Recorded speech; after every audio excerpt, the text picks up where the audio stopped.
अस्सलामुअलैकुम। सबसे पहले वीडियो में आपको खुशामदीद कहता हूँ और उसके बाद आपको बताना चाहता हूँ कि जिन कैंडिडेट्स ने 2021 में एफआईए नैब कासद में अप्लाई किया था उनके इंटरव्यू हो रहे हैं और ये उन लोगों को कॉल की जा रही है, मैसेज आ रहे हैं जिनको शॉर्टलिस्ट किया गया। और काफ़ी दोस्त कह रहे थे कि हमें मैसेज वगैरह नहीं आए, लेकिन याद रहे कि ये शॉर्टलिस्ट किया गया है जिन कैंडिडेट्स को, उनको ही मैसेज आ रहे हैं। उसके बाद रोज़ाना की बेस पर जो जो इंटरव्यू में सवाल पूछे जा रहे हैं वो हम वीडियो में आपके साथ शेयर करते रहते हैं। तो वीडियो में आगे चलने से पहले सबसे पहले यही है कि चैनल को सब्सक्राइब कर लें ताकि आने वाले जितनी भी वीडियो हैं उनका नोटिफिकेशन आपको मिलता रहे। आज का जो हमारा सवाल नंबर 1 है, कुरान मजीद का उर्दू में पहला तर्जमा किसने किया? तो इसका जवाब है शाह रफ़ीउद्दीन ने। अगला सवाल है, the height of all minarets of Badshahi mosque, जो बादशाही मस्जिद है उसके जो 4 मीनार हैं उसकी कितनी ऊंचाई है? तो उनकी ऊंचाई है 177 फीट। अगला हमारे पास सवाल है, who was the first president of all India Muslim league? All India Muslim league जो इसमें पूछ रहा है कि ऑल इंडिया जो मुस्लिम लीग थी, ठीक है, पार्टी, इसका जो पहला सदर था वो कौन था? तो वो था सर आगा खान। अगला हमारे पास सवाल है, who is the father of computer? तो इसका जो जवाब है वो है चार्ल्स बाबेज। के कंप्यूटर का जो बाप है, कंप्यूटर को किसने ईजाद किया? तो वो चार्ल्स बाबेज है।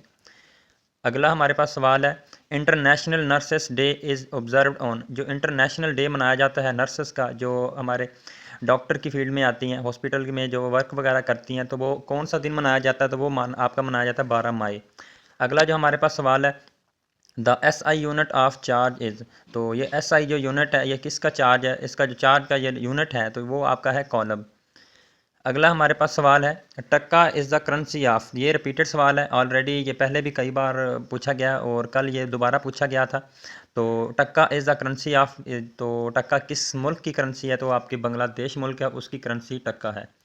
अगला हमारे पास सवाल है, which of these keys is used in power point to replace the text? तो इसका जो करेक्ट आंसर है वो है कंट्रोल प्लस एफ़।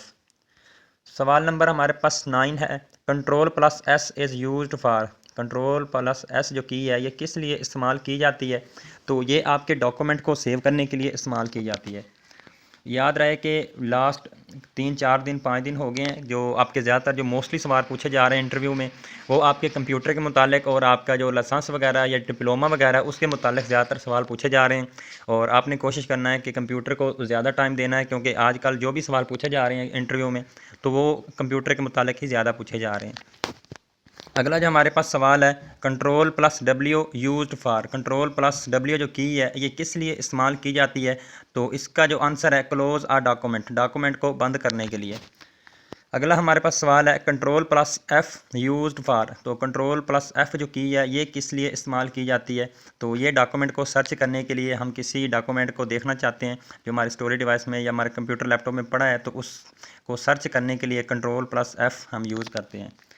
अगला हमारे पास सवाल है, what is the shortcut key to select whole the text? जितनी भी टेक्स्ट लिखा होता है उसको सिलेक्ट करने के लिए कौन सी की इस्तेमाल की जाती है? तो इसका जो आंसर है वो है कंट्रोल प्लस ए। लास्ट टाइम मैंने वीडियो बनाई थी उसमें मिस्टेक हो गई थी, लेकिन इसका आंसर जो है वो कंट्रोल प्लस ए है। अगला हमारे पास सवाल है, the shortcut key control plus C in M S Word is use for? तो इसका जो करेक्ट आंसर है वो है कॉपी कमांड।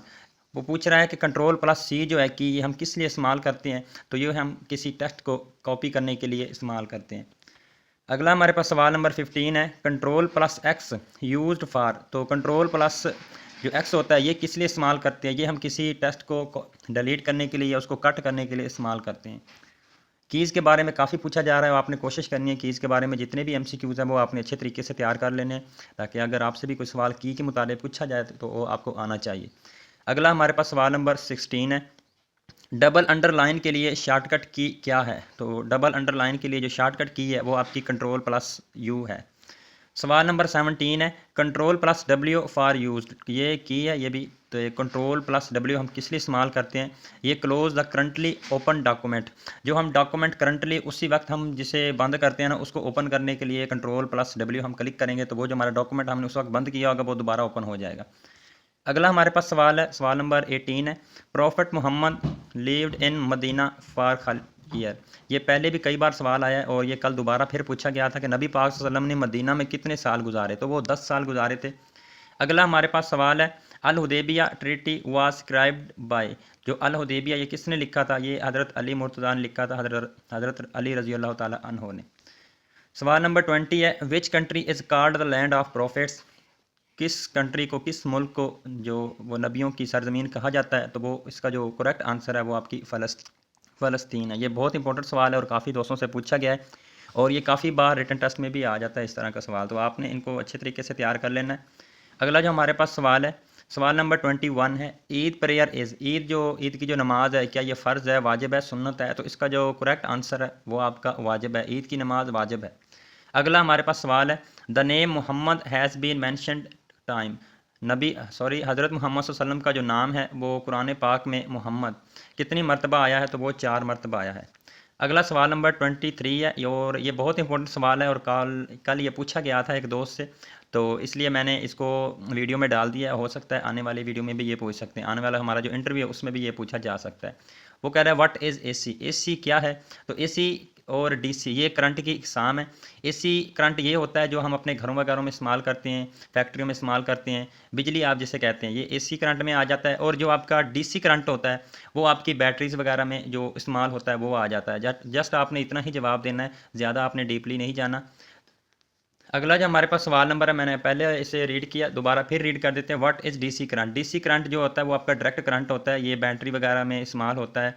आपकी इलेक्ट्रॉनिक्स जितनी पावर, जो ऐसी चीज़ें, ऐसी हमारी कुछ इलेक्ट्रॉनिक्स चीज़ें जिनको करंट की जो ज़रूरत होती है बहुत कम होती है, तो उसके लिए ये जो हमारे पास डीसी करंट होता है वो उसमें हम इस्तेमाल करते हैं। इसकी सिंपल सी मिसाल है, जैसे बैटरी वगैरह होती है उसमें डीसी करंट इस्तेमाल करते हैं। अगला हमारे पास सवाल है, चाय बनाने के लिए क्या क्या चीज़ें चाहिए। तो ये कल एमसीक्यूज़ पूछा गया था और काफ़ी मरतबा अब दोबारा रिपीट हो रहे हैं इस तरह के सवाल। पहले पूछा जा रहा था कुकिंग वगैरह, कॉफ़ी वगैरह आपको बनानी आती है, तो कल एक दोस्त ने कहा कि मुझसे कुकिंग के बारे में पूछा गया और पूछा गया कि जब आप चाय वगैरह बनाते हैं तो उसमें क्या क्या चीज़ें आपने इस्तेमाल करनी होती हैं, तो वो आपको अच्छे तरीके से पता है और आपने उनको जवाब दे देना है अगर आपसे इस तरह का सवाल पूछा जाए तो। उम्मीद तो यही है कि कुकिंग के बारे में बहुत ज़्यादा पूछा जा रहा है, डिप्लोमे के बारे में पूछा जा रहा है, कंप्यूटर के सवालों, जो कंप्यूटर है उसके मुतालिक पूछा जा रहा है, आपका जो लाइसेंस है उसके बारे में पूछा जा रहा है, जनरल नॉलेज है, इस्लामिक स्टडी है, इन चीज़ों के बारे में ज़्यादातर पूछा जा रहा है। अगला जो हमारे पास सवाल है 26, अगर बाइक आप चला रहे हैं तो आप किन चीज़ों का ख्याल रखेंगे। ये आपको बहुत अच्छे से पता है कि आपने किन चीज़ों का ख्याल रखना है। अगला हमारे पास सवाल है, किस चीज़ को जन्नत की कुंजी कहा गया, तो नमाज को जन्नत की कुंजी कहा गया है। सवाल नंबर 28 है, एफ आई ए का क्या काम होता है। तो एफ आई ए का जो काम होता है वो आपको पता है अच्छे तरीके से कि क्या उसका काम होता है। एफ आई ए का जो बड़े बड़े जो लोग करप्ट होते हैं उनके खिलाफ इंक्वायरीज़ वगैरह करनी होती हैं, तो लेकिन इसका जो आंसर है वो थोड़ा सा मिस्टेक हो गया, वो आपने सेट कर लेना है। अगला जो हमारे पास सवाल है 29, how many constitution have been enforce in Pakistan. Pakistan में कितने आइन लागू हो चुके हैं, तो वो रिपीटेड सवाल है। मैंने आपको पहले भी कई बार वीडियो में बताया है कि पाकिस्तान में 3 आइन लागू हो चुके हैं। पहला आइन 1956 का है, दूसरा 1962 और तीसरा 1973 का। सवाल नंबर 30 और इस आज की वीडियो का हमारा आखिरी सवाल है, पाकिस्तान लोकेटेड इन। ये भी सवाल दोस्त से पूछा गया था कि पाकिस्तान एशिया में कहाँ पर है, तो वो साउथ एशिया में, जनूब एशिया में। मिलते हैं किसी नेक्स्ट वीडियो में। अपना बहुत सारा ख्याल रखें। अल्लाह हाफिज़।